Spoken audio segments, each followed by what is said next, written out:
আশাশুনি পাইথালিতে কোর্টের রায় অমান্য করে জমি দখলের চেষ্টা। আশাশুনি বুধহাটে ইউনিয়নের পাইথালি গ্রামে কোর্টের রায় অমান্য করে জমি দখলের অভিযোগ পাওয়া গেছে। রবিবার সকালে পাইথালি পূর্বপাড়া নূর মোহাম্মদ সর্দারের জমি দখলের চেষ্টা করেন আনার সর্দারের ছেলে বাবু সর্দার, মিশা সর্দার, আঙ্গুর সর্দার।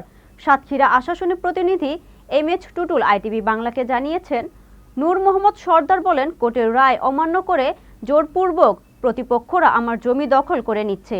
এ জমি নিয়ে স্থানীয় গণ্যমান্য ব্যক্তিবর্গরা বসে সমাধান করে দিলেও ওরা সেটা মেনে নেয়নি। আমার সকল কাগজপত্র রয়েছে, তারপরও জোরপূর্বক জমি দখলের চেষ্টা চালিয়ে যাচ্ছে এবং আমাকে বারবার হয়রানি করছে।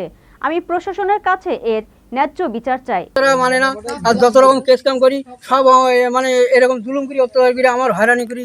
এদিকে আনার সর্দারের ছেলে বাবু সর্দার জমি দখলের অভিযোগের বিষয়টি সত্য নয় বলে দাবি করেন। বলেন, এই সম্পত্তি আমাদের 3 ভাইয়ের কেনা।